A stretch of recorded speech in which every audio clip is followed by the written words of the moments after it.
जय राधा माधव कुंज बिहारी जय राधा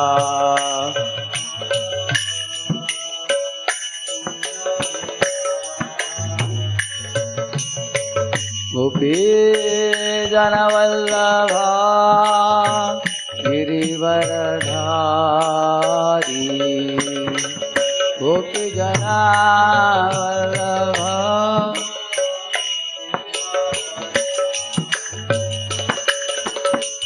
गोपी जनवल्लभा गिरिवरधारी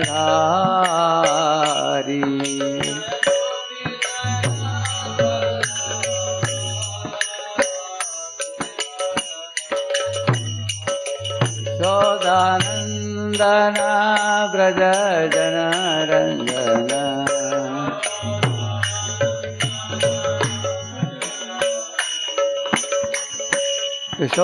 यशोदानंदन ब्रज जनरंजन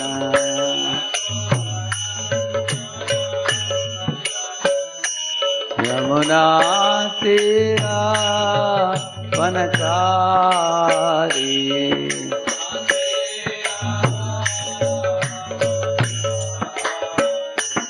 यमुना तीरा वनचारी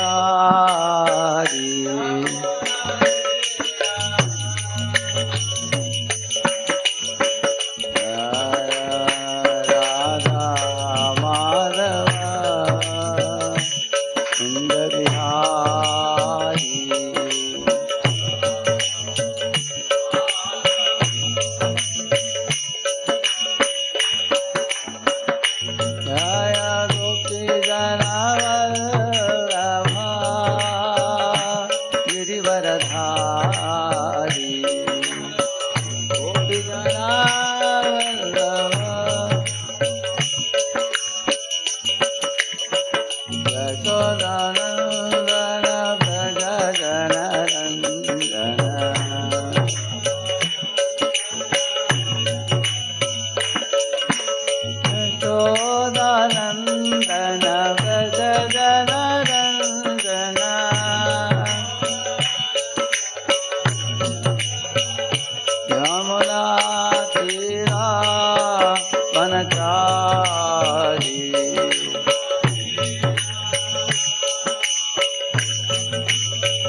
Nitai Gauranga Jaya, Nitai Gauranga, Nitai Gauranga Jaya, Nitai Gauranga.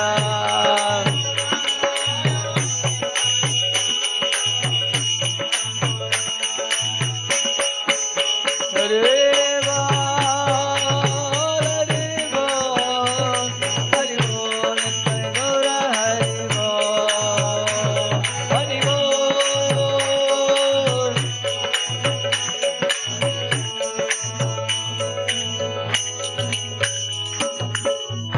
पावन हरे कृष्ण महामंत्र की श्री श्री राधा वृंदावन चंद्र श्री श्री जगन्नाथ बल सुभद्रा महारानी श्री श्री गौरनिताय की श्रीनिवास बालाजी की श्री प्रभुपाद की समवेत भक्त वृंद की all glories to assembled devotees, all glories to assembled devotees, all glories to assembled devotees. Do I have the sheet with you?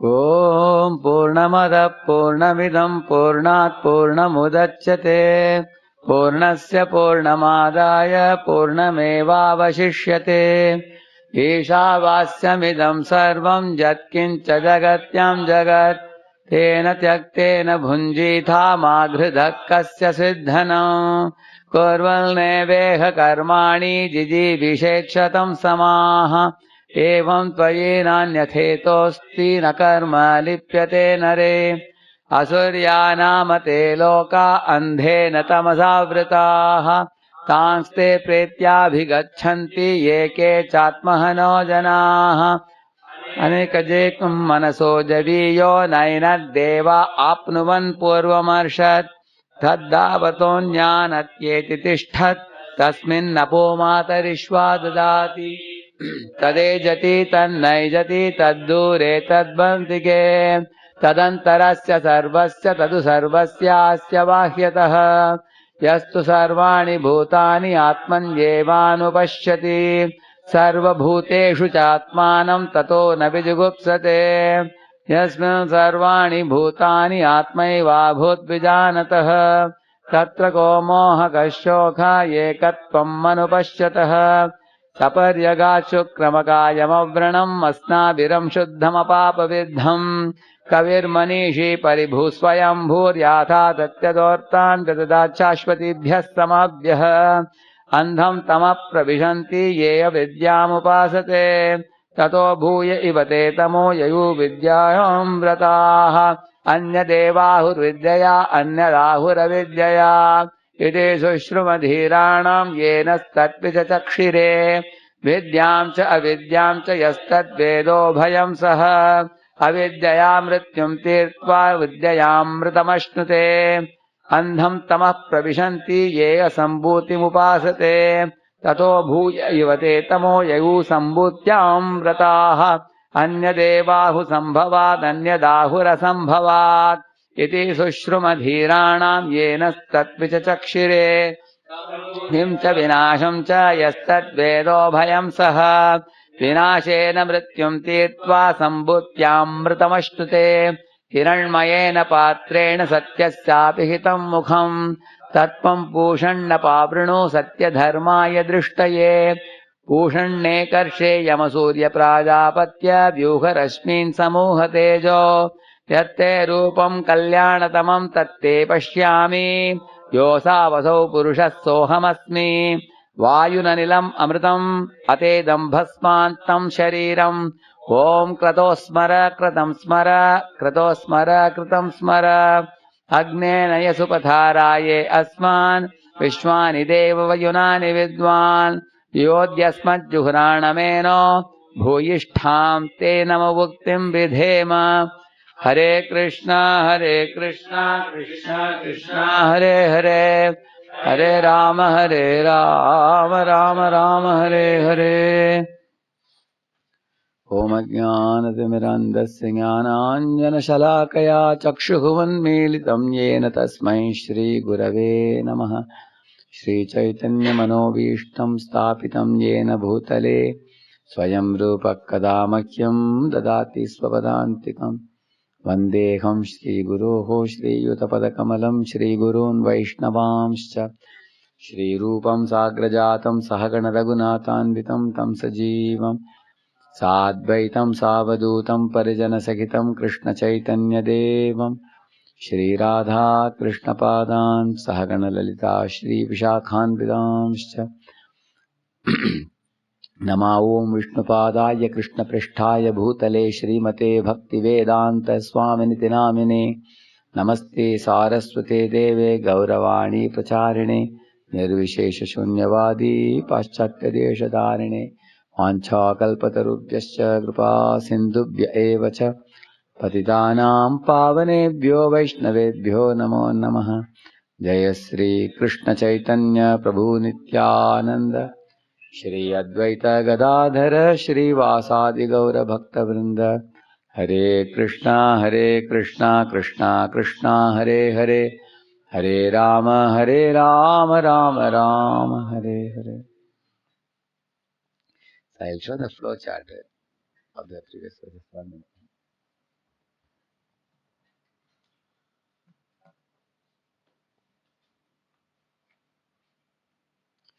So welcome all of you. For which is the verse number today? 5, verse number 5. So verse number 4, we will quickly see it. And go to verse 5.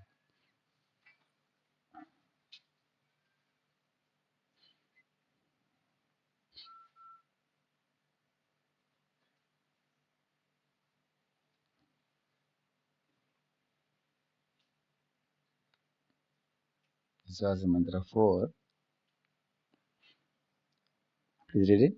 Where's the mic? Connection explains why the Atmaha cannot act in knowledge of the Lord. Thus, therefore, the Lord is inconceivable to mundane minds and is known only when he reveals himself. Connection between mantra 4 and 5. Conception of Supreme Lord, his inconceivable potencies, and his transcendental reflection to creation. Yeah. So the verse 4 says, the Lord can only be known when he reveals himself. Like I told you, Atma Pradipa. Like the sun can be known only with which light? Sunlight. So, and then therefore, the 5th verse talks about the inconceivable potencies.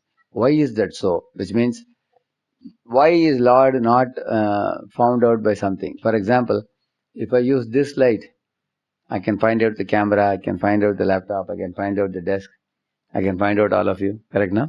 By simply switching on the light. Now, if you switch off the light, if it is pitch dark, I cannot distinguish between people. Correct now? By switching on the light, I can see all these things. But like this external agent, you cannot use to find out the Lord. Using the external source of light, you can find out other things. But you cannot find out the sun with the external source of light. You need sunlight only to see the sun. Similarly, why is Lord not traceable or detectable with any other external device, like for example our own brain, or our own intelligence, or our own logic, or our own reasoning, or our own elaborate knowledge of philosophical analysis and all. Correct?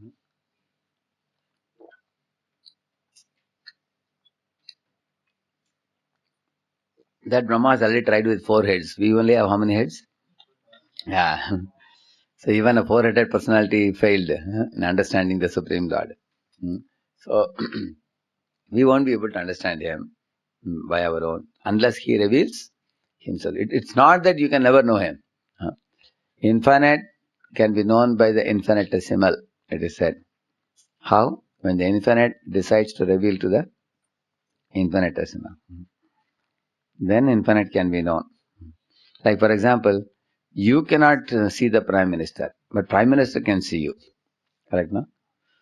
Like some people say, oh, I know the Prime Minister of India, Mr. Narendra Modi. Okay. You may know him, but does he know you? That is more important. Which is more important? So if he knows you, because everybody in India, 120 crore population can know him. Correct? They keep seeing him in photo, hearing and all that. But if he knows you, that means, you may say, I know God. Oh, what you know of God is from your own logic arising from 200 gram of grey matter in your head. So which is useless actually. But when Krishna reveals himself, then you are knowing him is meaningful.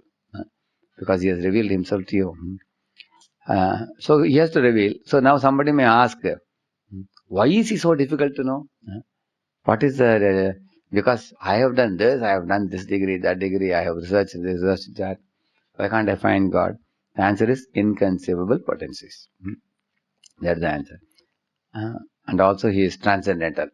He is not within the mundane world. Like for example, frogs in a well can never know the Atlantic. How big it is. At the most it can just imagine maybe two times the size of the well or 3 times the size of the well. It can never know the actual Atlantic. In the same manner, with our material conception, we cannot fathom the Supreme Lord because of his inconceivable potencies and transcendental situation. And what is the main theme of 4? Krishna is in his abode, yet simultaneously everywhere. This is not realized by speculation but his mercy. Yeah.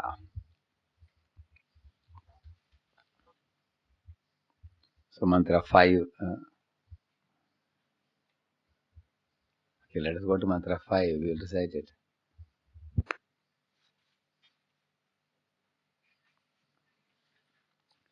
Tade jati tannai jati तद्दूरे तद्वन्तिके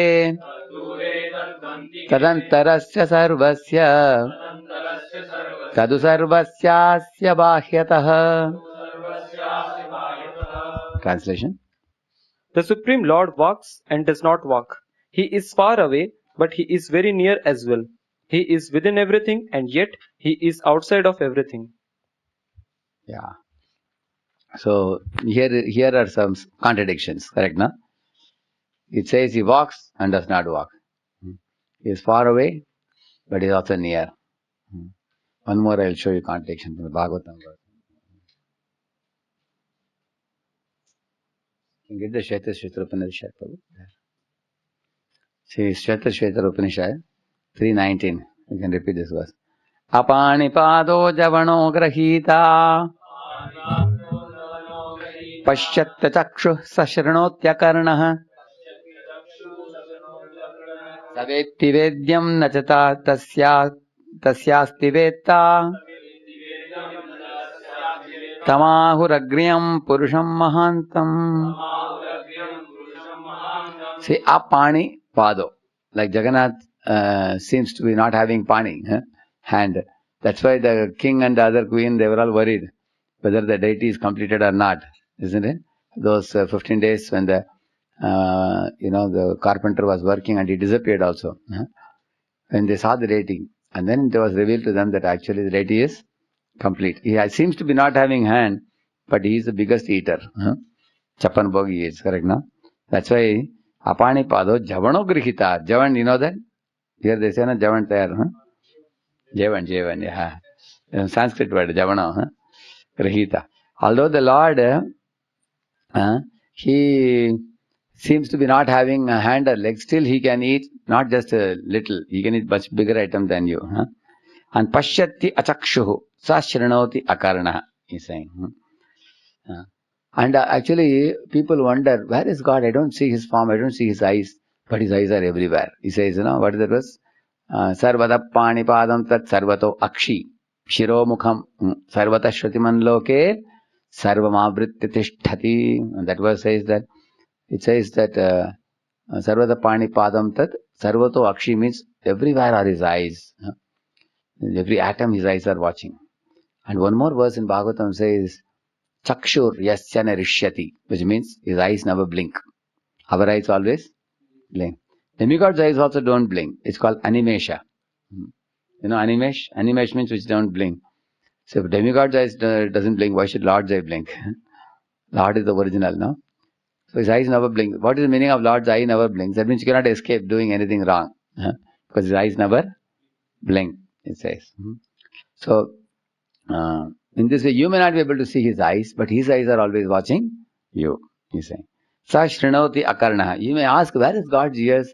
I think if I bolt the door, I am alone in the room, nobody can say what I am doing. No, he can watch, he can hear.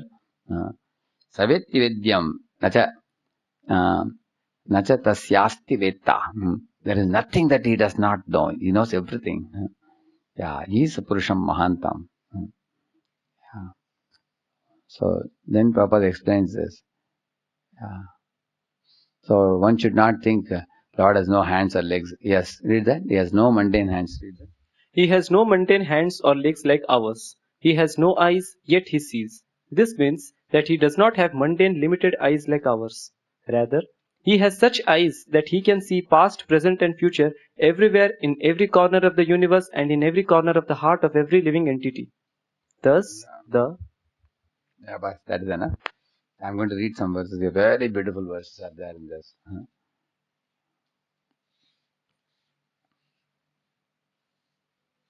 Just one minute.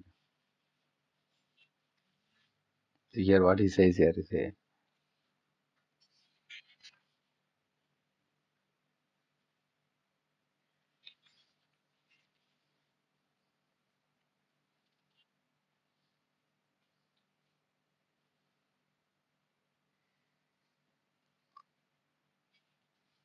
Here he is saying, the one Lord who awards liberation remains without any assistance. He remains the controller of the worlds by his Shakti, and as a protector creates and destroys the worlds. Which means others like Brahma and Shiva are famous as creators and destroyers of the universe. They may say, but actually Lord doesn't need anybody, he says, for even creation and destruction. It's not that he does only maintenance. But he gives the creation work and maintenance work to other demigods, creation and annihilation to others, just to give them seva. That's what this verse is said. Now here you see, there's one amazing verse. Here it is there. This is what I want to read this verse. 3.3. Shvetashvatara Upanishad. Vishwataschakshur uta vishwato mukho vishwato bahur uta vishwataspat sam bahubhyam dhamati sampatatrair dyav aprithvi janayan deva ekah. Deva ekah means what? One Lord. There is only one Supreme Lord who has created everything from the top of heaven to bottom up to earth. He has only created everything. And then he says, Vishwataha chakshuhu uta. His eyes are everywhere, he's saying. And Vishwato mukho, his mouths are everywhere. And Vishwato bahur means his hands are everywhere, he says. Uta Vishwata spat means his legs are everywhere. Feet, he says. And then he's saying, Sam bahubhyam dhamati sampatatrair, which means he only provides hands, legs to jivas in this world, he's saying. Don't think Jagannath has no hands and legs. You have no hands and legs. He has provided you. Neither he is saying. He has given you. Neither he is saying. And then he's saying 3.4. Yo devanam prabhavas chodbhavascha prabhavascha udbhavascha. He says, Lord, not only Lord is the source of all the devas, he also gives them the powers. Like Agni is controlling fire, Similarly, the Vayu, Agni, Indra, they all get their powers from him only. Vishwadikaro Rudro Maharshihi Hiranyagarbham Janayamasa Purvam Sano Bhudya Shubhaya Samyunaktu. He's saying, may the Lord, who is the source of all devatas and who endows them with powers, who is the supreme being amongst all beings, who awards liberation, who is omniscient, who created Brahma previous to devatas, may he supply us with proper intelligence, like that he is saying. And here only this thing comes here. This famous verse I'll show you.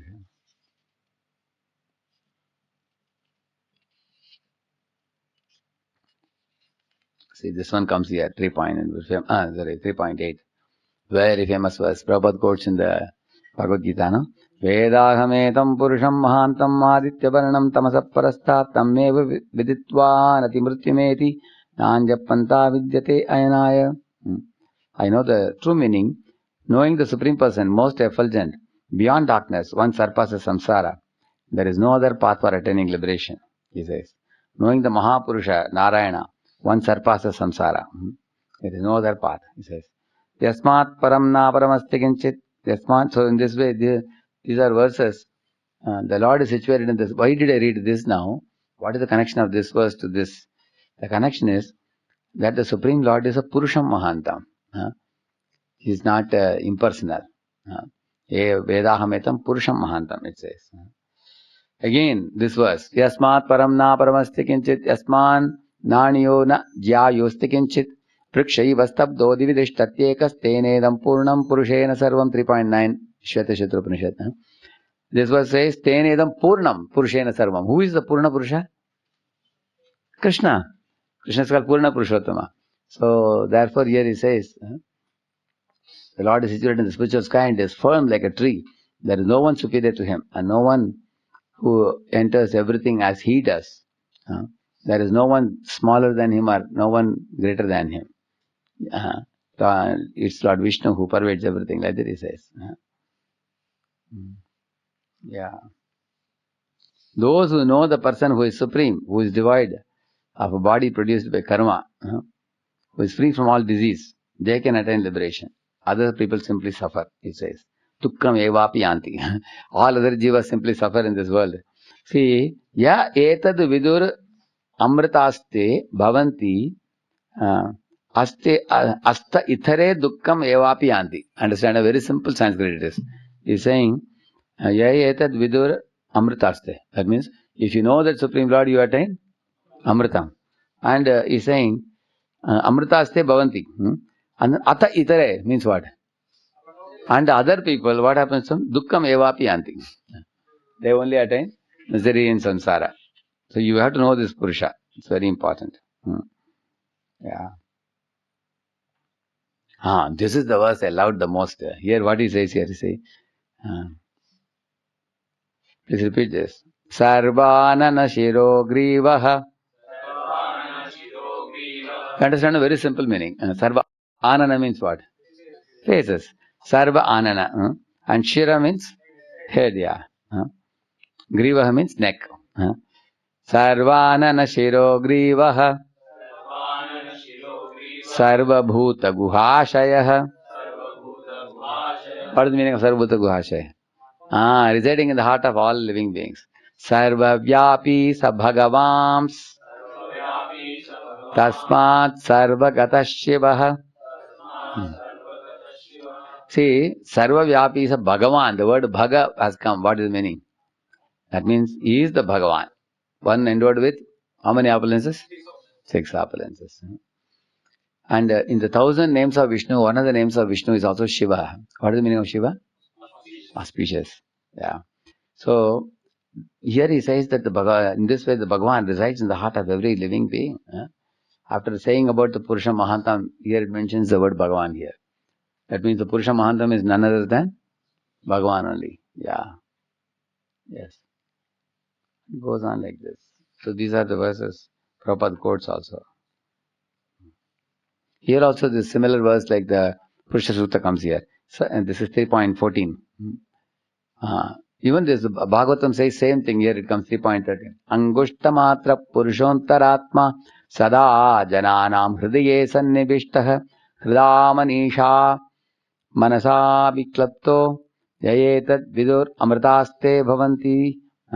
He's saying the Purusha who is measuring the size of a thumb. Bhagavatam, you know the verse? Angushta matra mamalam. Same verse comes there. He appears like the size of a thumb for the yogis. It's not that he is size of the thumb. He appears like that for the yogis. He resides in the heart of all living beings at all times. And he is perceived by intense bhakti, he's saying. And those who know this person attain liberation. And then the next verse, 3.14, is similar to Purusha Sutta. Sahasra Shirsha Purushaha Sahasrakshas Sahasrapat Sabhumim Vishvato Vritvan Atyadishtad Dashangulam Purushaye Vedagum Sarvam Yad Bhutam Yadcha Bhavyam Udambratat Pashyeshanoyaha Yatannena Tirohati. These are directly similar to the Purusha Sutta prayer. The Purusha has thousands of heads, 1,000 eyes, 1,000 feet, and he spreads over the universe and made of 10 factors, but remains in the spiritual world. The Lord is the universe in the past and future. He is the Lord of the spiritual world, which does not flourish by material objects. See, first name of Vishnu out of 1,000 names is Vishwam. Vishwam Vishnur Vashatkaro Bhuta Bhavya Bhavat Prabhu Bhutagrad Bhuta Bradbhavo Bhutatma Bhuta Bhavanaha Bhutatma Paramatma Cha Muktanam Paramagatihi Avyaya Purusha Sakshi Kshetra Gnoksharaye Vacha. See, these names come later. Paramatma, Purusha and other. First name is Vishwam. Because we can identify ourselves immediately with what? The material world, Vishwam, we can see. So, which means even this universe is worshipable, he is saying. Because it is emanated from Lord only. But one shouldn't foolishly think this universe itself is Lord. So let me become a scientist and just research the matter. Then one is a fool. Because one should know that if such a beautiful world has emanated from him, how much more he will be beautiful. One should try to research him. So, and then see this Bhagavad Gita verse is here also. You will see 3.15. Sarvadappani padam tat sarvatokshi shiro mukham sarvata shrudiman loke sarvamavriti trishati. No change, same verse. That means the Lord's hands and feet are everywhere. His eyes, head and mouth are everywhere. His ears are everywhere. He covers everything in the universe. Why is he saying like this? Because in every heart there is super soul. Every atom there is super soul. In space between atoms there is super soul. So, therefore sometimes Gita is called Gita Upanishad. It is called. Why? Because from the Upanishads, the essence of the Upanishad is extracted and given in Gita also. Yeah. Yes. Yeah. So in this way it goes on. This was this year. From here only we got this verse. Prabhupada puts it here, no? In the Bhagavatam. Apanipado javano grihita paschatta chakshus sasrinotya karnaha savetti vedyam nachat tasyasti vetta tamahur agriyam purusham mahantam. See, without hands and feet he moves quickly. That's the translation. Without hands and feet he moves. He doesn't have hands and feet like you and me. And the reason why it is said like that, see, right now, you will see, if a fellow gets Kushtrog, does the hand remain the same? It starts melting. If a person gets paralysis, if a person gets paralysis, the hands become like this, correct, no? Can it function like normally like our hand? It cannot function. Similarly, if, when a person, dies, then the person's hand doesn't function anymore in the Mrita Sharira. It doesn't function at all. So Lord's hands are not like this. His hands can never get Kushtrog. His hands can never get paralysis. And his hands can never become a Shava. Are dead, good for nothing. His hands are always active. So not only his hands, his legs, his whole body, spiritual body, his imperishable body. Therefore one should know like for example, with my eyes, I can only see this much. I cannot see what is behind, correct, no? But Lord's eyes can see everywhere. Angani yasya sakalendri buddhimanti. Like for example, if somebody brings me a son papdi, I have to take it and put it in the tongue and bite it with the mouth. Then I will say, oh, it's very delicious. But Lord has to just touch it. Oh, it's very tasty. And because this can do the same function of tongue, just by touching. Not even touching. If you show a son papdi, he can just glance it. It's as good as eating. While seeing it, he gets the same taste what you get by rubbing it in the tongue. And put it in the tongue or bite it. That taste he gets simply by seeing. That's the kind of sense he has. Interchangeable senses, it is said. And also, one is the senses are interchangeable. Another thing is the senses are not limited. Like right now, I cannot know who is in Pune bus stand now. The brahmachari is now getting down in the station, coming now. Can I know from here? But he can know. His eyes can go so far. Like he can see from the Patala Loka, he can stand and see what is happening in Satyaloka. That type of abilities are there. Therefore, his eyes, hands, legs are not like ours. That's the main point. Not like ordinary. Therefore, he says here, without hands and feet, he moves quickly. Without eyes, he sees. Without ears, he hears. He knows whatever is to be known. And no one knows him. The sages say, he is the original cause, the Mahapurusha. He says, Purusham Mahantam. See the next verse also, 320. Anoraniyan mahato mahiyan atma guhayam nihitosya jantoho tam akratum pashyati vita shoko dhatu prasadan mahimanamisham. He is smaller than the smallest, greater than the greatest. You may say, just now you said he is smallest. How can he be greatest? Because this contradiction in this world we cannot understand. But he can be smaller than the smallest. Another example, Krishna is lying in the lap of Yashoda. Now he want to perform a new pastime.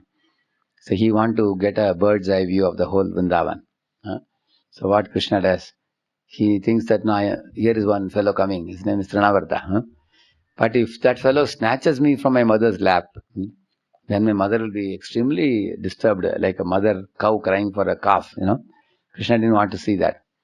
So what did he do? He increased the body weight. And his weight became like a kuta, it says, which means like a mountain. Like I can imagine Yashoda keeping a mountain on her lap. She wondered why my child is so heavy.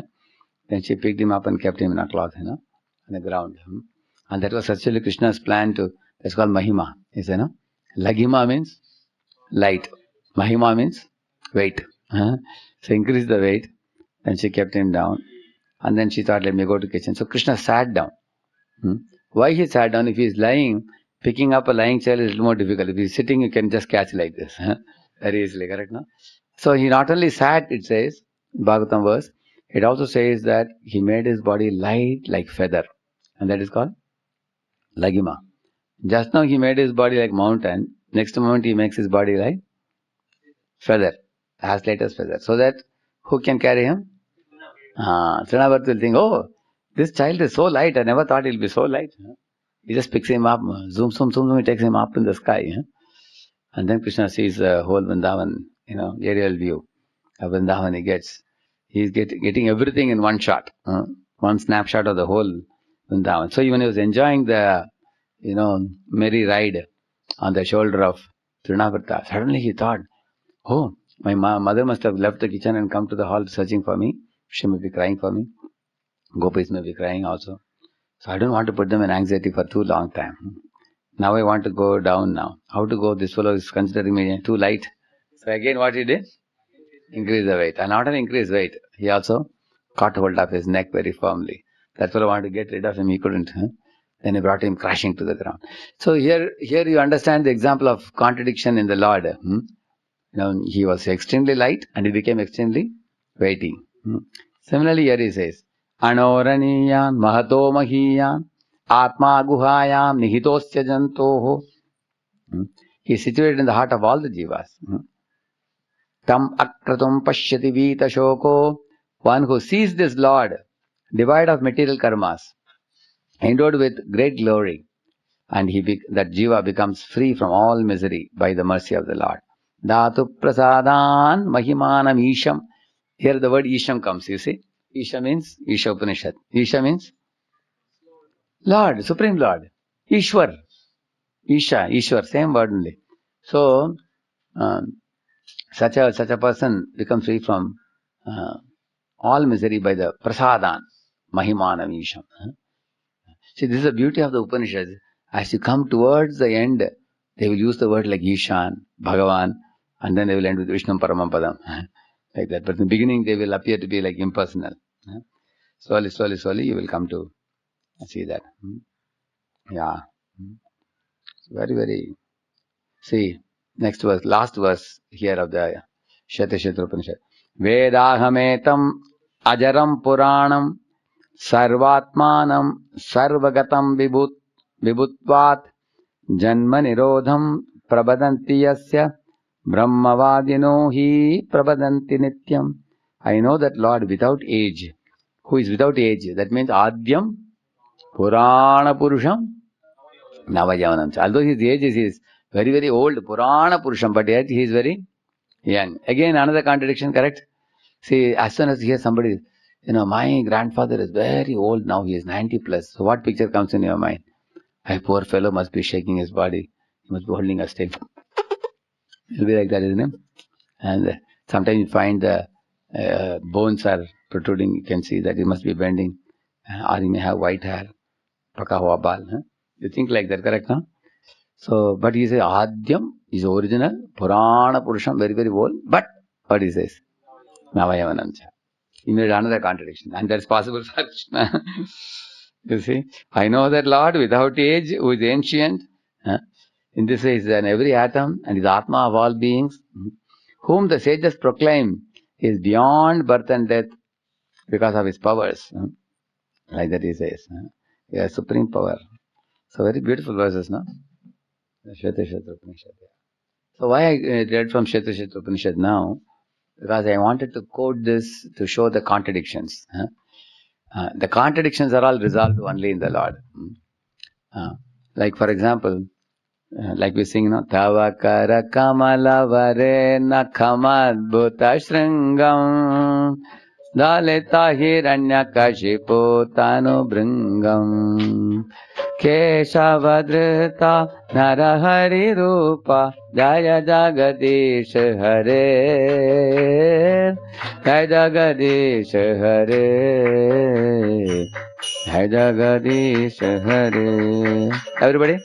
Tavakara kamala vare nakhamad bhuta shringam dalita hiranya kashipo tanu bringam keshavadaka narahari rupa jai jagadish hare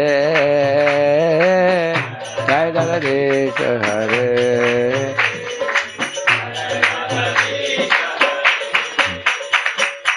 So Lord Narasimha, when he kept his hand on the head of Prahlad, it appears like the soft lotus petals.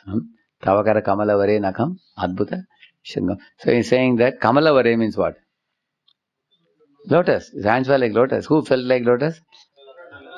But with the same Lord, his nails were like cutting tools. How many of you mechanical engineers here? Mechanic, you know cutting tool, no? You've seen in lathe machine. It just tears all the mild steel rods, no? No. So in lathe they fit it, cutting tool. So his nails were like cutting tools, with which he broke open the chest of Hiranyakashipu. So did Hiranyakashipu find it comfortable? No. So this is a contradiction, correct? No? The nakham is sharp like cutting tool, and the fingers are soft. So the contradiction is resolved in Lord Narasimha. He can have both. Similarly, Lord Narasimha, is he an angry person or a loving person? What do you think? He has sun and moon as his eyes.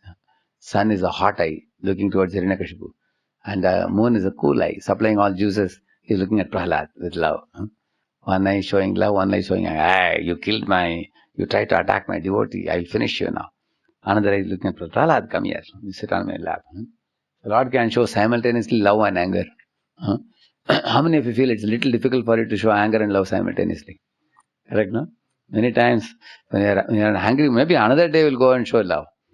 When you sometimes chastise a devotee, next day you take some Mahaprasad and say, sorry Prabhuji, please take the Mahaprasad. Be pacified now. You show two different emotions in two different times, correct, no? But Lord can show simultaneously. So all contradictions are resolved in Him. We have not yet started the purport now. Please read it quickly. Yeah. I was just explaining the translation. Yeah. Yes. Purport. Here is a description of some of the Supreme Lord's transcendental activities executed by his inconceivable potencies. The contradictions given here prove the inconceivable potencies of the Lord. He walks and he does not walk. Ordinarily, if someone can walk, it is illogical to say he cannot walk. Like for example, a paralyzed person cannot walk. A lame person oftentimes cannot walk without a crutch. Correct, no? And a person who has a healthy hands and legs, he can walk. Correct, no? So can you simultaneously say that his legs are broken but he can walk? How can he walk? He doesn't have legs. Of course, if he has to go, he has to use a wheelchair or something. Isn't it? So in this world, it would be absurdity to say somebody cannot walk and somebody can walk. Therefore, many logicians in the West have asked questions like, can God create a stone which he himself cannot lift? Correct, no? So the answer they expect is when you say yes, God can create anything. What they will say?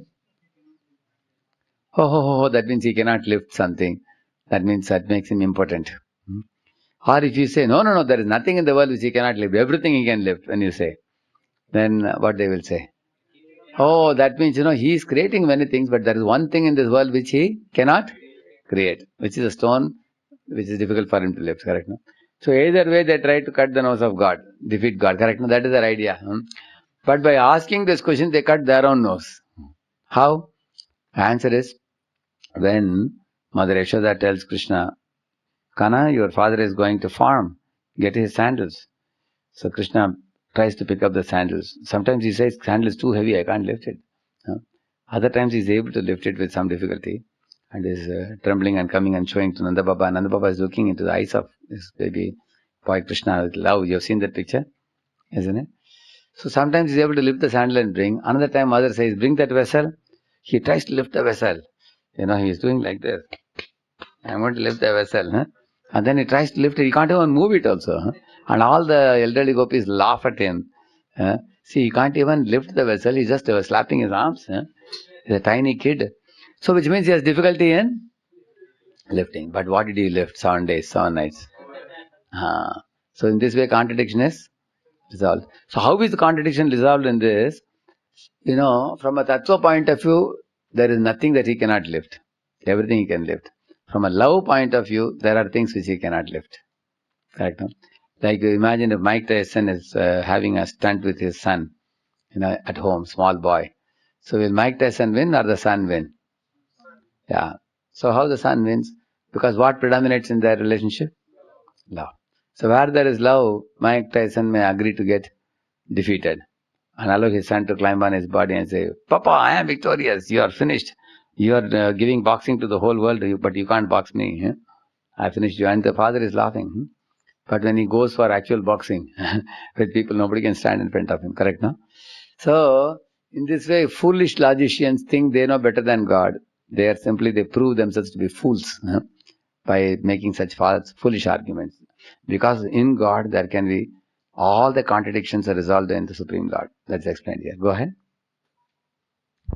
But in reference to God, such a contradiction simply serves to indicate his inconceivable power. With our limited fund of knowledge, we cannot accommodate such contradictions, and therefore we conceive of the Lord in terms of our limited powers of understanding. For example, the impersonalist philosophers of the Mayavad school accept only the Lord's impersonal activities and reject his personal feature. But the members of the Bhagavata school, adopting the perfect conception of the Lord, accept his inconceivable potencies and thus understand that he is both personal and impersonal. The Bhagavatas know that without inconceivable potencies, there can be no meaning to the words Supreme Lord. Okay, that is explained what is inconceivable potency. For example, have you ever seen a man in this world who can create a lotus in his navel and produce a baby? But Lord can do that. Correct, no? He's creating Brahma like that. Have you ever seen any man in this world, he touches a stone with his foot and then from the stone comes a beautiful woman? Ahilya. Correct, no? So Lord's body and his senses are completely, they have inconceivable powers. Can anybody in this world look at the ocean and make the ocean boil? But Lord Rama made the ocean boil. All the aquatics, they were all trembling when he looked with angry eyes. So we can't even look at a glass of water and show our anger. Nothing will happen in the water, correct, no? But Lord's eyes have inconceivable powers. He can do that. So in this way, Lord has innumerable inconceivable powers, which are, like for example, even up to Shiva in this world, it's very difficult for people to evade Kamadeva. Kamadev in this world makes fool out of all men and women in this world. Whereas when he went to Shiva once, when Shiva was absorbed in tapasya, then Kamadev went and disturbed what Shiva did. He opened his third eye. He just burnt him down. Then immediately Rati had to run to Mother Parvati and say, your husband became so angry. He has burned my husband down. We were only doing job. Because Devatas had requested us to agitate Shiva and make him beget a child with Parvati so that he can become a Deva Senapati, chief of the demigods, and then fight the battle against Asuras. But then we were doing service for the demigods and your husband has burnt this fellow down. And what is to be done? And Parvati said, don't worry, I will pacify him now and we both will give you a benediction that your husband will be born to Krishna. As what is Krishna's son's name? Like that he will be born. So he'll get body, don't worry, he'll get another body. So now angry Shiva burnt him down, but when Lord comes as Naranarayan Rishi, he doesn't get angry at all. When he sees Madan and Rati coming, they are making a beautiful season. Very mild winds are blowing. The winds are accompanied with fragrance also. And cuckoos are cooing. Uh, Nightingales are singing. And the flower petals are falling from heaven. Indra arranged everything. A nice river is flowing in the Badrikashrama. At that time, Madan and Rati, after having created a very beautiful ambience, very fit for sense gratification. It can actually fit for two things, either fit for Krishna consciousness or for sense gratification. Because rishis, munis go to seclusion to remember the Lord, and boys, girls go to seclusion to do some wrong activity independently, isn't it? So after that, when Madan and Rati were trying to agitate the Lord, hiding in a bush, Lord said, "Why are you hiding? Please come here. You are my special guest. Kindly take your seat." Lord made them sit, and they were trembling. And the Lord has seen us. And Lord said, "Just wait and watch what I do." And from his body he generated many, not one or two, many apsaras. And the apsaras are all flying, all showing different postures, different, moving their hands, legs. They were dancing actually, yeah. Different. And Madan and Rati were looking at each other, what kind of things Lord is producing. Such celestial beauties. And then Lord said, amongst all this, whomever you consider as most beautiful, please pick them up and then hand over to Indra as a donation. Lord said. So Madan and Rati picked up one of the apsaras called Urvashi. Urvashi means from the Uru means the from the thighs of the Lord. These apsaras were generated. So when Indra heard the news, what happened? He was trembling. Really? Was Lord angry with me? He asked. No, Lord gave you a donation. Take it. Take this Urvashi. And he became very happy. He made a Rajanartaki in heaven.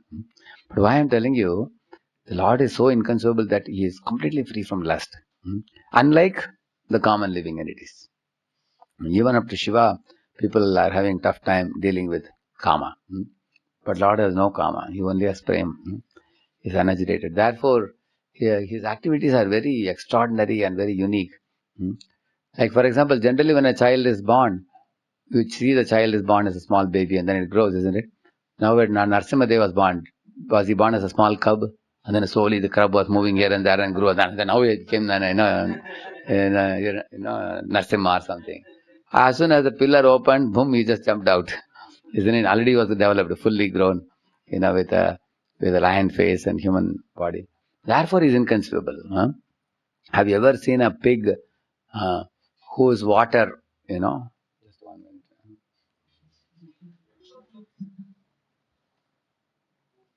minute. Vedanvata Vedamayam Nijam Vapur Janas Tapas Satya Nivasino Vayam Shatashiko Dhuta Shivambu Bindubhir Vimrajyamana Vrishamisha Pavitaha 3:13:44. Yeah. O Supreme Lord, undoubtedly we are inhabitants of the most pious planets, the Jana, Tapas and Satya Lokas. But still we have been purified by the drops of water sprinkled from your shoulder hairs by the shaking of your body. Who is saying this? These are not even Brahmanas from the earth. These are Brahmanas and Devatas from the Janaloka, Tapaloka, Satyaloka. See, these are not like heavenly planets. In heavenly planets there is sense gratification. But beyond heavenly planets, when you go Bhulok, Bholok, Swarlok, after Swarlok you go up, Janalok, Tapalok, Satyalok are all places of severe austerity. And are very, very powerful saintly people live. They have lot of mystic powers also. They can move, they can disappear in one place, reappear in another place and all. In fact, I heard in Satyaloka, people don't die only. People directly go with Brahma to the spiritual world. So, and they see the Lord eye to eye in the Dugdha Sagar and all. Such personalities are telling who? They are telling Varahadeva. They are telling, my dear Lord, when you shook your body, the waters that you sprinkled from your body on us, that was like rose-scented waters. And it completely purified us, they are saying. What is the purification the Lord did? There was some impurity of karma, jnana, yoga tendencies in these demigods and the saints. But after the Lord's water was sprinkled, all those impurities were finished. Anya vilashita shunyam, jnana karma dhyanavritam. They all got Shuddha Bhakti. by the mercy of the Lord. So have you ever seen a pig coming out of a ditch, doing his body like this, and some of the droplets fell on your clothes? What you will do when you go home? First thing, you will go under the shower directly with full clothes only. You will immediately wash it, put soap, isn't it? So this is the beauty of the Lord.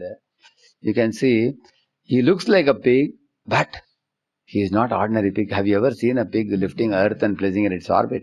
Therefore, his activities are inconceivable. Achintye kalavo bhava natam starkena yoji prakritibhya param yacha tat achintyasya lakshanam. This is the definition of inconceivable. What is inconceivability? He says that, what is the verse I told you? Achintya kalavo bhava natam starkena yoji. Simply by your logic and reason, you will never understand it. See why the Indologists came to a wrong conclusion that our Vedic Puranas are all mythology, because they got confused. Hey, we know what pig is, but this pig seems to be different. So they said that, this is all just mythology. Because they were trying to fit the Varahadeva into their small head. They couldn't fit it. Therefore, you will see, the Lord can be understood fully if He is merciful on us and reveals Himself to us. Then it is possible. Otherwise, it will just go boulders over your head, clean bold. You won't understand it.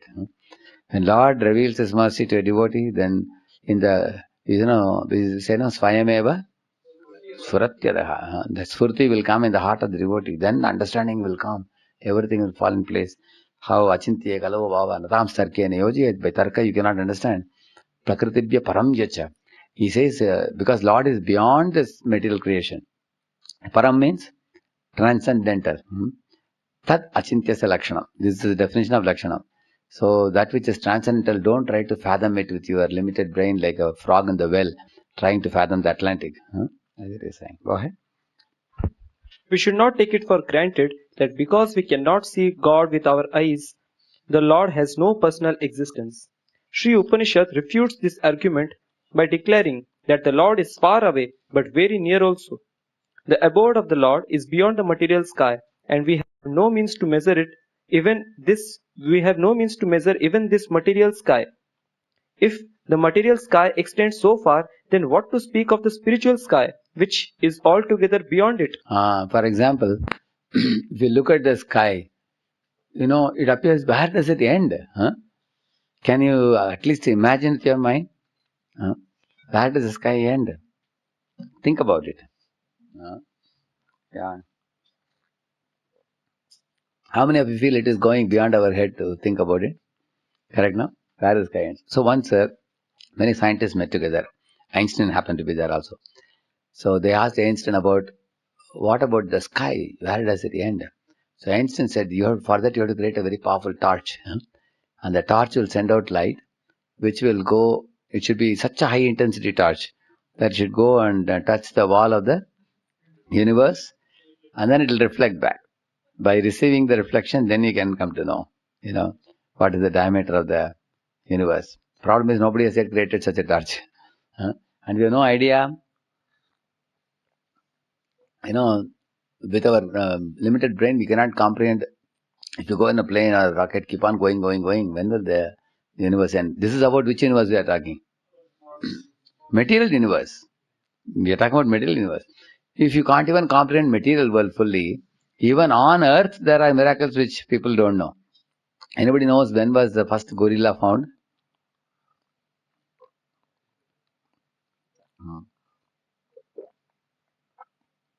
Not very long ago. Just a few hundred years ago only. Just like America was found how long ago? Yeah, 400 years ago or so. It's not very old. Columbus discovered America. Actually, he was searching for India, I think. He landed in America, correct, no? Yeah.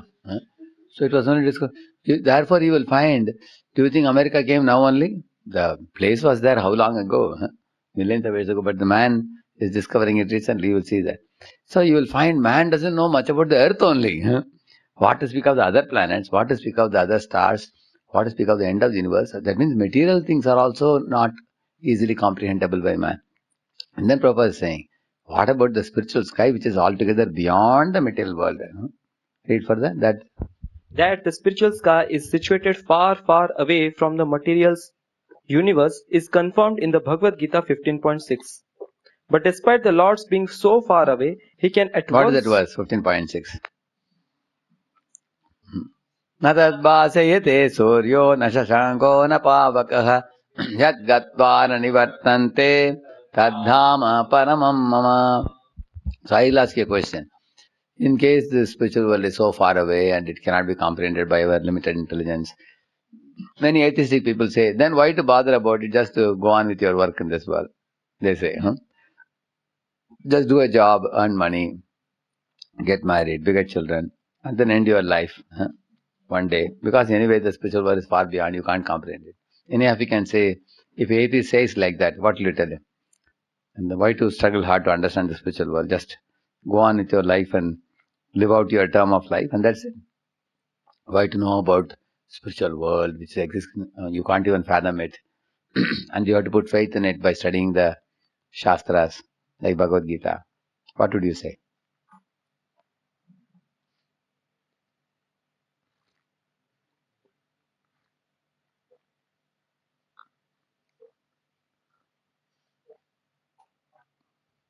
Mike is there, no?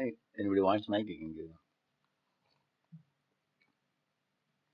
Anybody? You are completely stunned. Huh? I think everybody is stunned in ecstasy, remembering spiritual world, I think. Yes. Just a guess project. But there are a lot of miseries in this world which we are facing. We have to sort it out. Just living also is not giving any happiness. Yeah. I would say the same thing. What I would say, I would ask the atheist. In this world, everybody is looking for only one thing. What is it? Happiness. And how much happiness they want? This much or this much? And there is one thing in this world nobody wants. What is it? Misery. So they want this much or this much. How much misery they want? Zero. So, and you will see that everybody will agree to this in the world. You catch an American, catch a Canadian, catch an Australian, catch a Russian, catch an Indian. It's valid for all living beings. Not only humans, animals also. You can see that happiness they want, everybody wants unlimited. And misery they want, zero. This is said in Sanskrit as Atyantika Sukha Pravritti, Atyantika Dukkha Nivritti. It is said. This is the first point. Okay, so everybody knows that they want happiness unlimitedly, but are you able to get unlimited happiness? Like, after eating, you want to eat little more some item you like, but you can't eat. You'll be in trouble tomorrow. If you eat more. There's restriction, there's stringent rule. A human being cannot enter into jungle. Animals will kill you. And animals cannot come to the city. Then they have condition. They can't come here, you can't go there. Like you can't go and live in water like fish.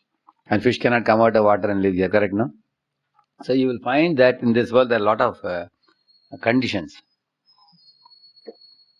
Like for example, even an atheist, for example, he doesn't want disease, but he's getting disease. So here is where the real point begins. Every jiva is actually by nature pleasure seeking. They're looking for happiness. So, but the atheist will tell you, no, I am happy in just eating nice food, having a plumpy body and having sex life, begetting children. I'm happy in this. Then you tell him that's only physical pleasure. You don't know mental pleasure is superior to physical pleasure. Mental pleasure lasts for a longer time. The physical pleasure like eating gulab jamun or sex life, it only lasts for a few minutes only. Then you tell him, like, playing a piano or doing gardening, hearing a sound, beautiful music, that can last for a longer time. Then there is intellectual pleasure. Then there is egoistic pleasure. Intellectual pleasure means if you are a chess champion, you made a powerful move and checkmated somebody and you became a champion of India. At least for 5-10 years, still nobody defeats you. You will have the joy. Correct, no? But egoistic means you are the first one to do something nobody else has done. Like Khilari, he established the flag in the Mount Everest. He was the first one to do it.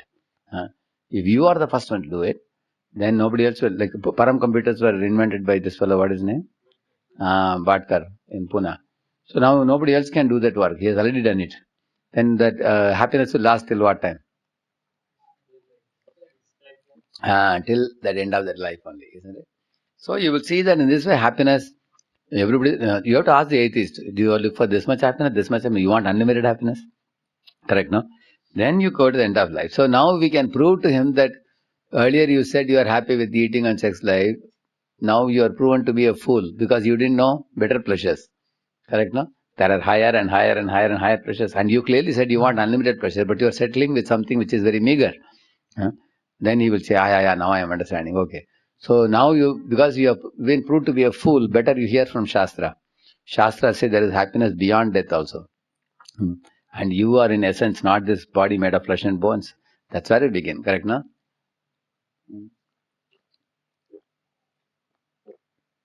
Now, once you establish the understanding of the soul and the reincarnation of the soul, in America nowadays there is a very great quest for knowledge of reincarnation. Many students ask many questions. It's a very good time to preach now. Instead of just teaching them something indirectly, we should directly teach them about this.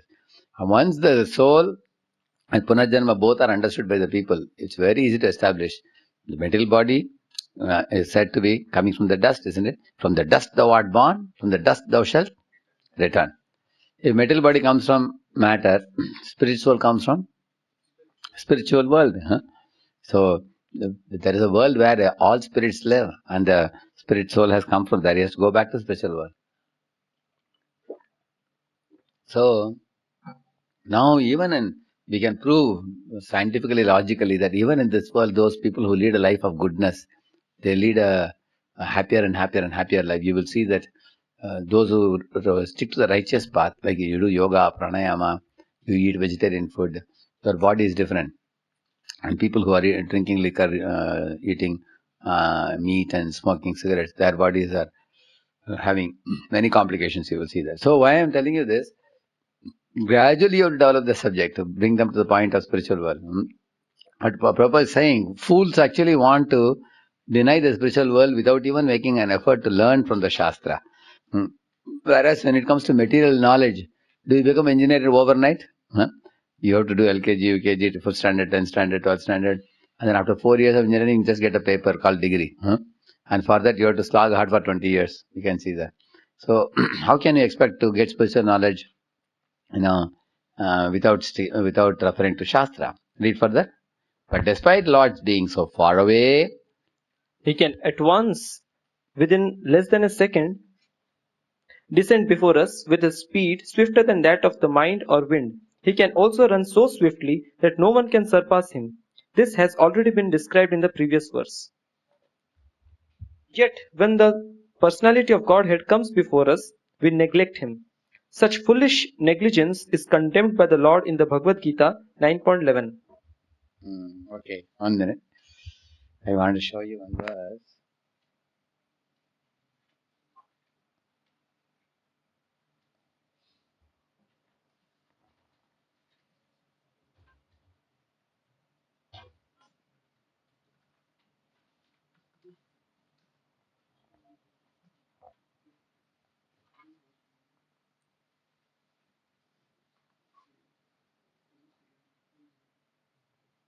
Yeah, this is a verse.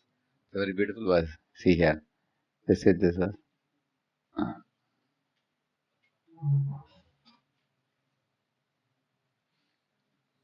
Yeah, read this. Tamaksharam Brahma Paramparesham Avyaktam Adhyatmika Yoga Gamyam Atindriyam Sukshmamivati Duram Anantamadyam Paripurnamide. See the third line, he says, Iva Atiduram, he's saying.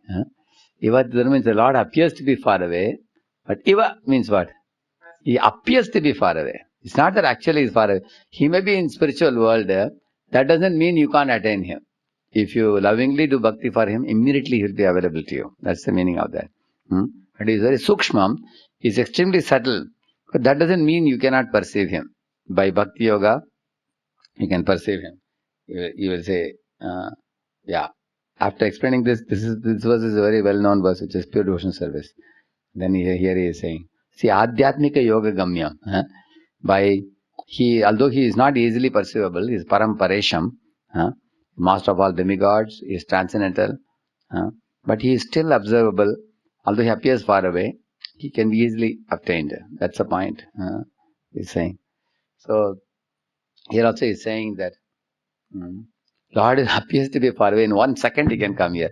Just like Draupadi is calling in Hastinapur near Delhi, and Krishna is in Dwaraka, and one moment he arrives there by her calling. Gajendra is calling here, Lord Vishnu is in Vaikuntha. From there he comes in 1 moment. Correct, no? So in this way, one shouldn't think Lord is far away. Lord is far away, but he's near as well, isn't it? But for humans, it's not applicable. Say you are in America. Suddenly here your grandfather is dying. 1 moment can you come? Therefore, we don't have such powers like the Lord. Correct, no? Maybe you can take a flight and come. Therefore, Jiva also has some power, but we have limited powers. But Lord, in 1 moment, he can appear. Yeah. And then, even though Lord has such powers, foolish people, out of negligence, they condemn the Lord. Avajanati Mamudha is saying. Read further. Okay, we can go below. There are so many so-called scholars. They contend Lord when he descends in matter, just like ordinary living being. So the next paragraph, read that. Because he is full of inconceivable potencies, God can accept our service through any sort of medium, and he can convert his different potencies according to his own will. Non-believers argue either that the Lord cannot incarnate himself at all, or that if he does, he descends in a form of material energy. See, one should know that Lord has many energies, out of which 3 are prominent. This is material energy, and there is spiritual energy, Atma. Antaranga Shakti, Bahiranga Shakti, Tadasha Shakti. 3 Shaktis are prominent. So, one most important thing we should know is that none of the things we see in this world is created by us. We say that, I created it. You didn't create anything. You only picked up the energies of the Lord, processed it, manipulated it, and then made something else. Like this laptop, how it's made. You have taken the materials from the earth and you made this. How did you make this building? How did you make your car? How did you make this camera? Everything. Correct, no? So, one has to know, because these materials which we are processing originally have come from the Lord. It is Lord's material energy. And it is his material energy, which means he can actually modify or manipulate this energy in the way he wishes. Just like, for example, he's appearing in a spiritual form in spiritual world. But he wants to appear in material world also. Material energy is whose energy? Your energy or his energy? His energy. So he can appear through material energy if he wishes. Correct, no? Therefore, this is one of the very important points Prabhupada will talk when he is talking about deity worship. For example, how man manipulates material energy, let us see. And then we will talk about Lord manipulating material energy. Correct, no? If a man can understand the functioning of matter, he can manipulate material energy in such a way to take advantage of it. Say, for example, say this is matter now. So man has manipulated matter to facilitate reducing his misery of sweating. Correct, no? Similarly, we have been walking many years. Now man invented a bike. Now he has reduced the misery of walking by manipulating the matter. Correct, no? So, actually he is manipulating matter which is not his. It is whose? Krishna's. But Krishna has allowed the living entity to have a minute free will to manipulate matter. Because Krishna is doing Maya Adhyakshena Prakriti, then you can also do a little bit Adhyakshena Prakriti, a little bit you can control matter. Everything Lord can do in big quantity, you can do in small proportion. If you too much meddle with matter, the matter will dominate you. Then Durga Mata will come, she will come with a Trishul. In a threefold misery, she will pierce you. But Lord can control Durga very easily. When Lord says, Devi, transfer Balaram from Devaki's womb to Rohini's womb. Om, she says, and then she does it. You will see that. She's obedient to him. Chayeva yasya bhuvanani vivarti, Durga will say. So, one should know that just as Lord is manipulating, like we are manipulating matter in a small way, if Lord thinks, okay, all over the world, let my devotees keep a murti of my form, and to the degree with genuine devotion they worship me, I will make a plan to reciprocate with them through this murti form. Say if all over the world, let us imagine there are 10 lakh murtis, for example. Lord's murtis are everywhere. It's called Archa Vigraha, Archa Avatar we call it. It's also one of the 5 incarnations. Like that Vyuha, there are 5, which includes the Lord lying in the milk ocean, the Lord expanding a super soul. Similarly, one of them is Archa also, Archa Avatar, one of the expansions of the Lord. So one Pujari in South India was telling, Lord in the Dugdha Sagar is like the water in the cloud. You can't access him. And the Paramatma is like, in the heart is like the groundwater. You cannot access him also. But the deities are like a glass of water in front of you. You can take it and drink it. So easily accessible. So Lord, therefore, is considered most merciful. The deities are considered most merciful. So now, how does the Lord manifest through the deity? If Krishna decides, this is the way I want to manifest, in 11th canto Bhagavatam, you find Lord Krishna telling Uddhava that my devotees should make my murti form and they should do pranapratisha and worship me. And I will extend my mercy to them through that. And the side of the temple, they should make budhyan, they should make gardens, and pushpa budhyan, they should make flowers for me. And they should make garlands out of those flowers and offer me. All this Krishna is telling, how he should be worshipped. So, therefore, you will find there should be ponds which are made for celebrating festivals for me. All that he is saying, Uddhava, you will read in the 11th canto. So, now, on the Lord's order, a faithful devotee is making a murti. Do you think it's difficult for the Lord to manifest himself through the murti? Like Prabhupada gives example of postal box. Say, the post office is very big, but then they have, say, 1,000 post boxes in different parts of the city. At a certain time of the day, there is a man who arranges to pick up the letters and that they open it, but they put a lock. Nobody else can open it. Only authorized man can come and open it and then pick it up and take it. Correct, no? And then he will reach it to the destination. Similarly, the deities, Prabhupada is comparing them to the authorized post boxes. So Lord, at a certain time, they are giving bhog offering. So Lord can take it. Correct, no? And it is reached to the Lord. And the deity is act as a method of giving the mercy. Correct, no? So, in this way, you will find, just like you go to your milk booth. Actually, in milk booth, they will not give you milk directly if you go. You need a token for that. You know that? There is one place you go and collect the token here. They'll give you the plastic token they give. And then go and give it in the milk booth. They will give you milk packet. Similarly, the token is a pure devotee. Go to a pure devotee. Ask him, please help me to worship the deity. So then he gives you token. Token is actually shelter. He's giving you shelter. Then you go and worship the deity. Then you get milk. Similarly, the Lord also reciprocates to the deity form. Correct, no? So in this, the Lord says, these are conditions Lord has put. You cannot directly approach me. You have to approach me through a pure devotee. You have to approach me. And how do you approach me? Don't fly in the sky to find out where is Goloka. Can I find out? No, your plane cannot reach there.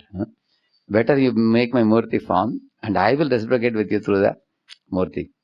Like for example, our mobiles, if you see, one fellow is sitting in a room and he is controlling 1,000,000 mobiles. You know that? Lakhs of mobiles are controlled by one man sitting in the room. How he controls it? You all will see when your amount you paid has exhausted. He'll keep on reminding you, hey, your amount is coming to your close now. Pay now, pay now. If you don't pay, they will cut it. So just think about it, how wonderful it is that this fellow is sitting in a room like this and is controlling 5 lakh, 10 lakh mobiles. If a man can control so many mobiles, can't the Lord sit in the spiritual world and reciprocate through the thousands and lakhs of deities in different places? Is it difficult for him? Or what is difficult for him to be in the milk ocean and then act as a super soul in the heart of all jivas, expand himself? What is difficulty for him? That's what he is saying. Lord has powers. Like for example, Narasimha is manifesting through a pillar. If somebody is asking who is parent, who are the parents of Narasimha? No parents. The pillar is a parent. Our Varahadeva is coming from the nose of Brahma. That means Lord can come from any medium. He can come from the nose of Brahma, come from the pillar. Anybody can manifest, he is saying. Read the para, yeah. These arguments are nullified if we accept the existence of the Lord's inconceivable potencies.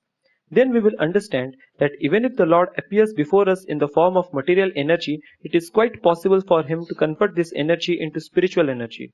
Since the source of the energies is one and the same, the energies can be utilized according to the will of their source. For example, the Lord can appear in the form of the Archa Vigraha, a deity supposedly made of earth, stone or wood. Deity forms, although engraved from wood, stone, or other matter, are not idols, as the iconoclasts contend. Yeah, correct. So iconoclasts are the people who try to destroy the deity, or actually, even if somebody breaks the leg of the deity, hand of the deity, they do that. They say, see, the deity is not responding. One has to know that the deity comes in this world not to show his prowess. He comes in this world to receive service. There is one song in Tamil, we used to sing this. Devam yenral adu devam, silai yenral adu silaidan. The meaning of this is, if you consider the deity to be Lord, then the deity will behave with you like Lord. If you consider the deity to be stone, then it will behave with you like a...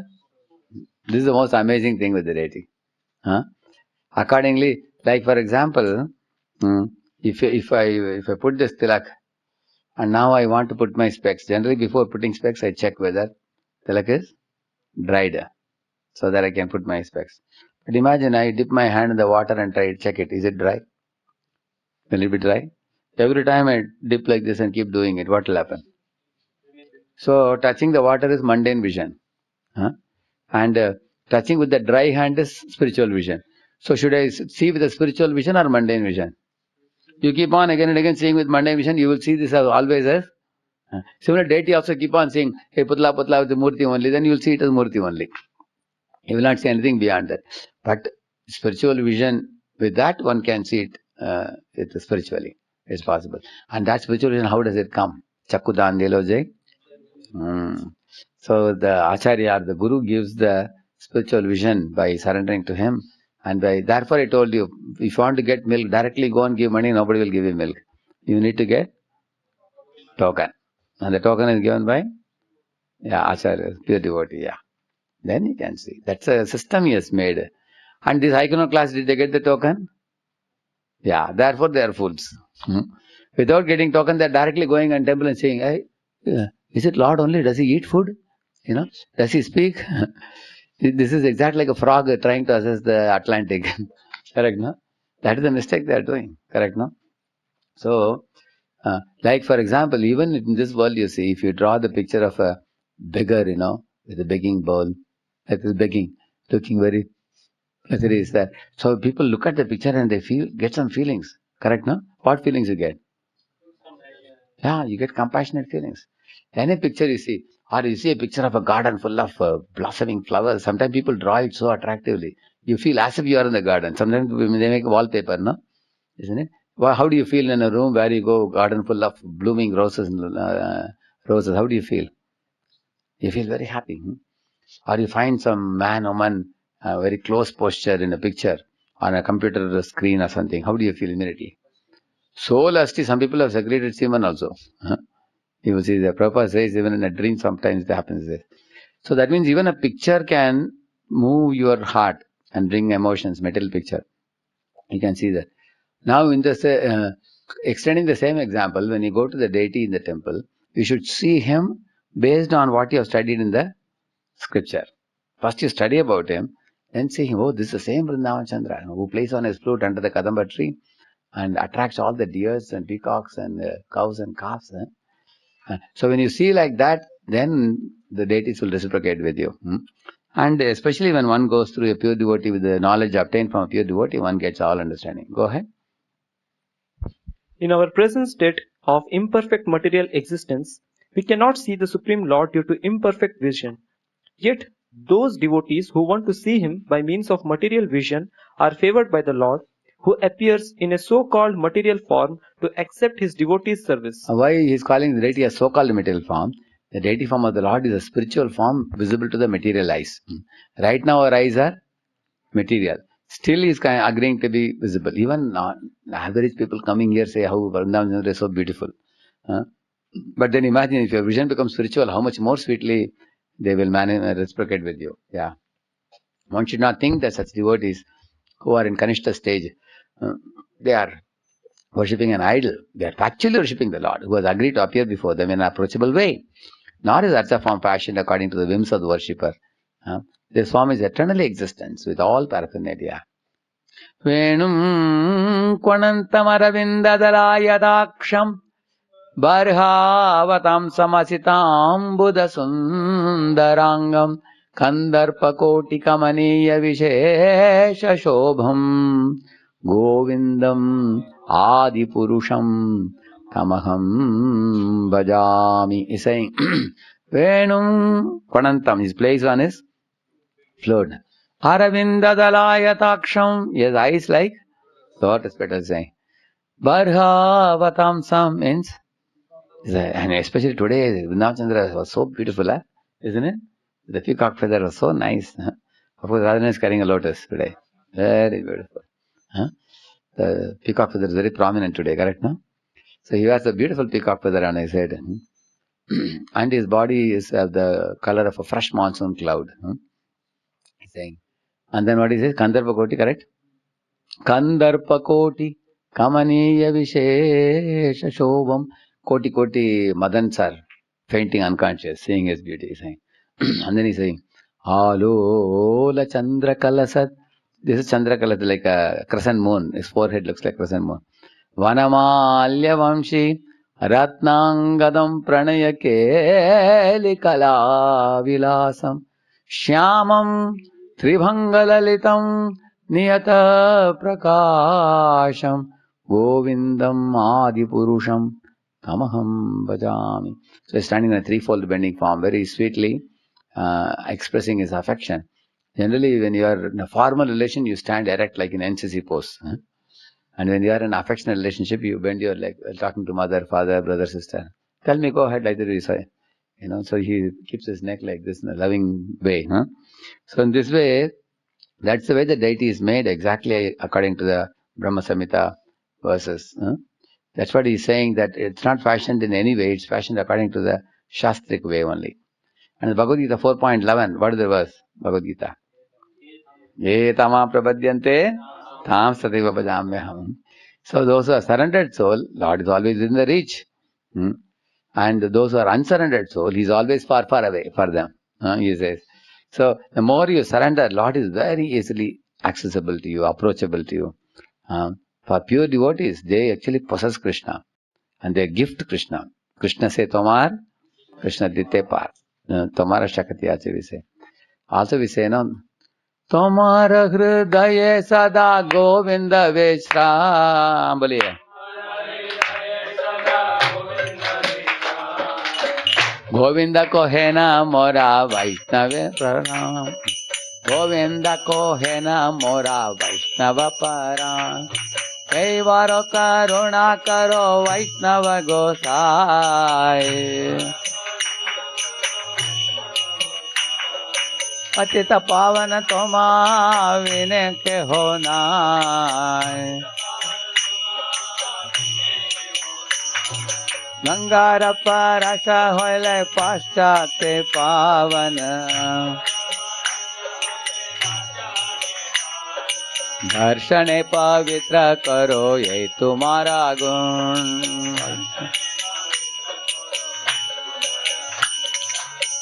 Very beautiful song. He says that Lord Govinda is always resting in your heart. Tomare hridaya sada Govinda Vishram, he's saying. And Govinda kohana mera Vaishnava Paran. Vaishnava is my life and soul, and he is residing. So in this way, pure devotees possess Krishna and they can gift Krishna to anybody. So, and the next para talks about Saguna and Nirguna. See, even the Shastra says Saguna, the Lord is endowed with all the divine 64 qualities.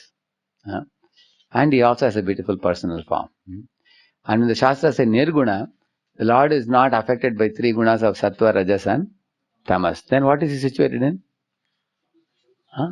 Yeah, that's very important to know that. See.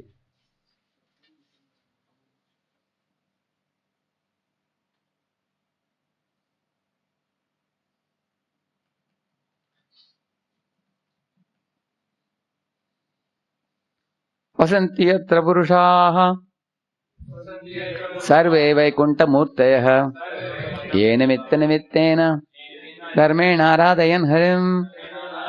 The description of the Vaikuntha was this: they live in Vaikuntha, they are free from propensity for sense gratification, always absorbed in parodharma. Next verse says here, you will see that Yatra chadya pumanaste Bhagavan Shabda Gocharaha Sattvam Vishtabhya Virajam Swanam no Mridayan Vrishaha. See, Lord's situation in the Vaikuntha world, he says, Yatra, in which world? Cha Adya Puman. Who is Adya Puman? Adya means what? Original, yeah, Puman, the person. Aste, he resides. Who? Bhagavan. How I can reach him? Shabda Gochara. Study Bhagavad Gita Bhagavatam. Through that only you can approach him. He says. And what is the situation? Is in Sattva-guna or Rajoguna, Tamaguna? Sattvam. Is it? Is in Sattvam only? Virajam.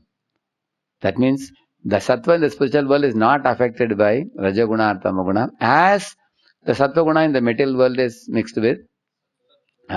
Sometimes a Sattva-guna person also becomes proud of his knowledge. Sometimes Sattva-guna person becomes lazy because of complacency, due to happiness. Sukham and Jnanam.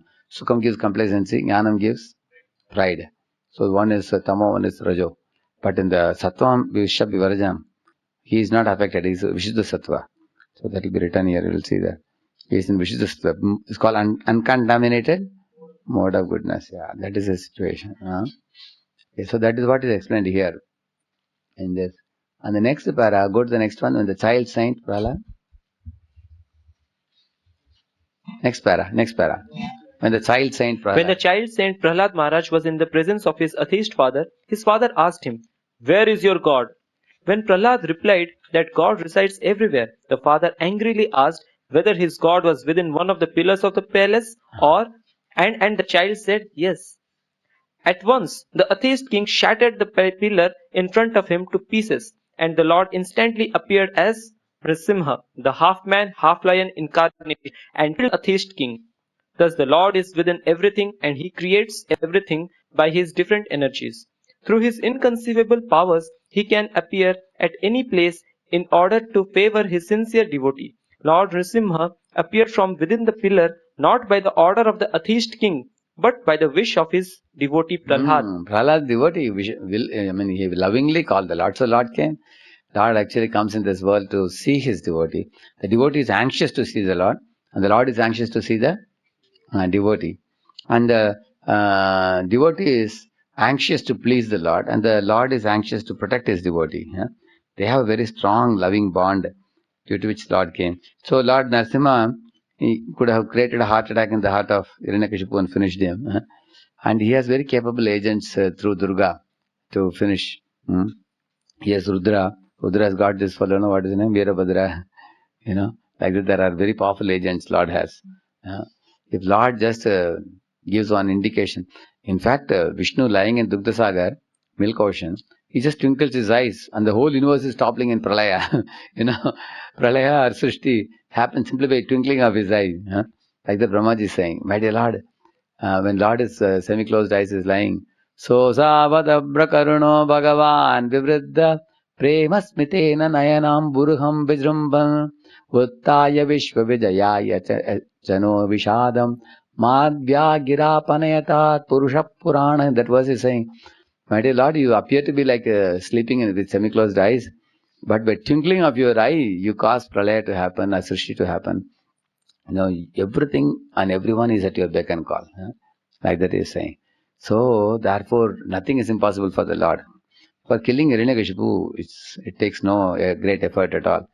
But why did the Lord come? He wanted to show to Prahlad that how much I love you and how much I solidly punish those fellows who actually harm my devotees. Lord wanted to show Prahlad and to the whole world. And he wanted to exchange love with Prahlad by picking up Prahlad and putting him on his lap and speaking to Prahlad that lovingly. So, you will see that Lord Narasimha was stunned and amazed by Prahlada's devotion with such determination, such a one-pointedness. In fact, Lord was amazed. He expresses it when he is talking to Prahlad in that 7th canto, 9th chapter after the prayers. You will see that. The 10th chapter, you will see that. So, in this way, atheists cannot demand the Lord to appear. If somebody in Eravada jail in Pune says, I don't believe there is any Prime Minister of India. If there is at all someone whom you all are calling as Narendra Modi, let him come here to Eravada jail. If he says, will he go there? You just put a word to Prime Minister. Prime Minister says, I have to take a helicopter and go and show that I am existing. Is it important? He will say some useless fool in Ravada is saying, I don't exist and I have so many other important things to do. Why should you come here? Isn't it? Similarly, atheists cannot demand the Lord to appear. Lord is already appearing as Mrityu Sarva Haraschaham. Lord will send death instead of he going himself. Hey, Hiranyakashipu, you take death. And I am there only for whom? One man asked Prabhupada, Swamiji always say Krishna is very sweet and smiling and playing on the flute. Your God seems to be a very tender God and a very innocent God and loving God. He only has this side. He doesn't have the powerful side or dangerous side. And Prabhupada said, what are you talking? You don't know. Don't say God doesn't have. And then Prabhupada told devotees to show him the photo of Kalarupa. Vishwarupa and Kalarupa. Prabhupada says, see, fire is emanating from his mouth and he's swallowing the soldiers and biting them and blood is coming out. So if you are an atheist, you will get this form only. You have to see this form. And if you are a devotee, you will see the Saumya Rupam, sweet form of Krishna. So, in this way, the Lord has sufficient energies and agents to vanquish the atheist, but it pleases him to personally favor a devotee. Therefore, he descends out of his own free will as an incarnation. And then read next para in the Brahma Samhita. In the Brahma Samhita 5.35, it is said that Govinda, the primeval Lord, enters everything by his plenary portion. Golok Nivasati. Andantarastha Parama. What is that verse? Andantarastha Paramanu Jayantarastham Govindamadi Purusham Tamaham Bhaja. How it begins? First he creates the universes, then inside the universe he enters. Then he creates all the atoms, then he enters all the atoms. Then he even expands himself to space between the atoms. So there is nothing that he has not pervaded. Ekopyas. Correct. Ekopyaso rachagitum jagadanda kotim. Yachaktirasti jagadanda chayaya dantaha. Andantarastha paramanu chayantarastham. Govindamadi purusham tamaham bhajami. See here. Eko api asau rachayitum jagad anda koti. First he creates millions of universes. How? Ekastam mahata srishtir. As Mahavishnu. Correct, no? Ekastam mahata srishtir. Dvitiyam anda samsitam. Tritiyam sarva bhutastam. Taninyatva vimuchyate. What that was? This one. Vishnu astu trini rupani. Vishnu exists in three forms.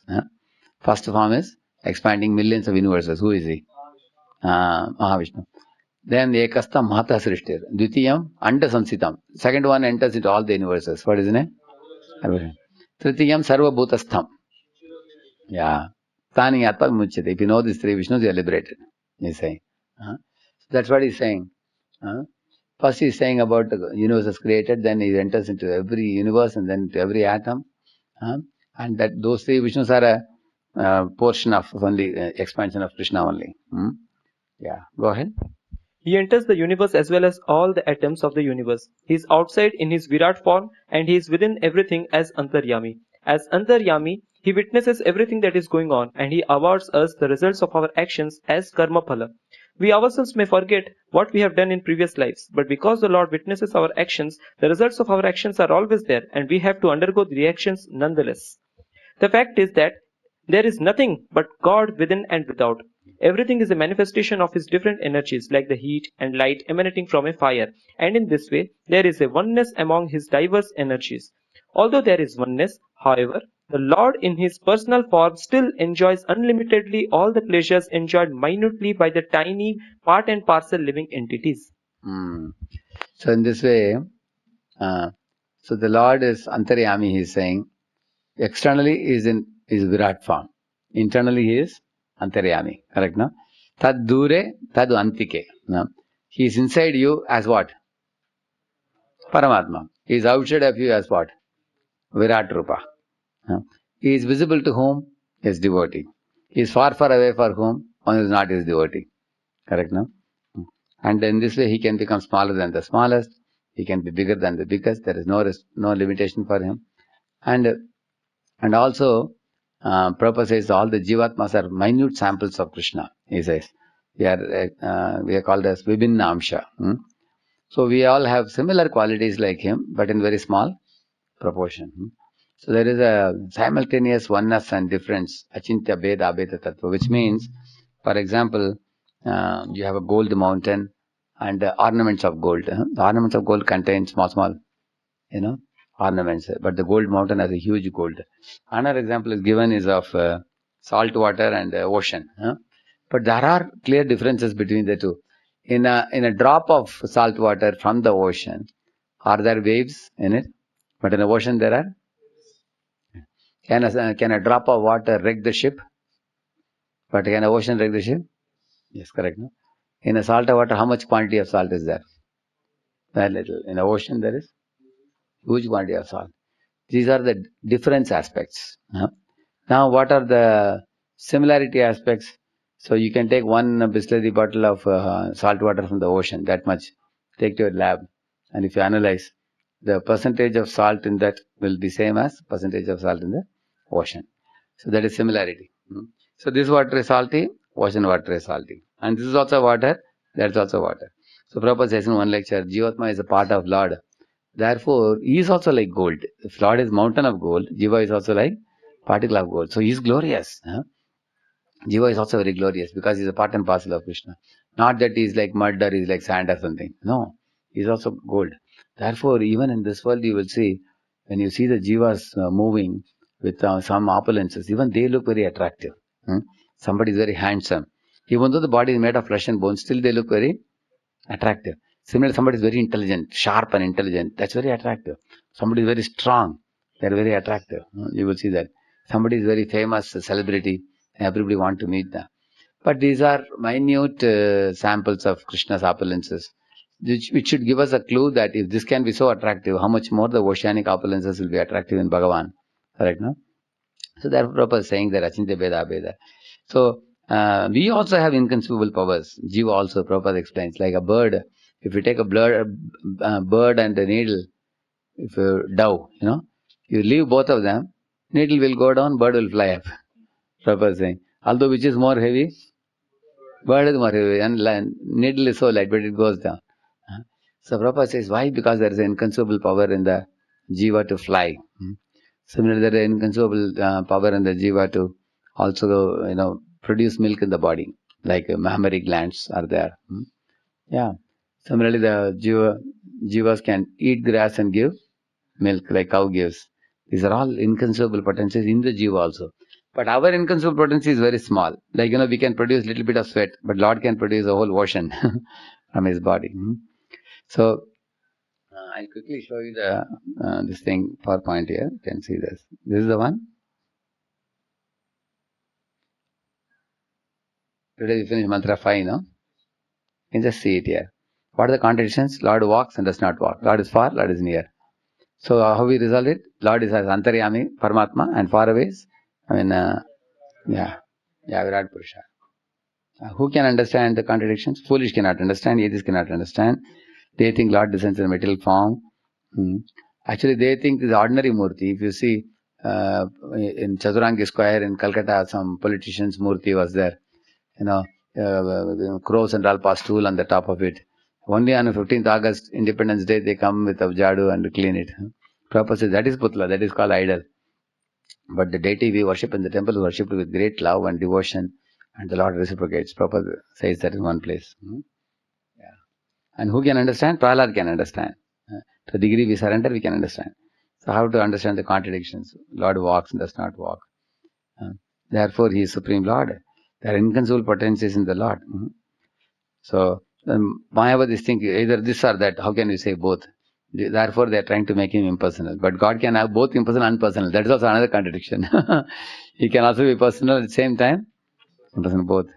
And He is far and near. Spiritual may be far, but for devotee, He comes very near. He is within and without.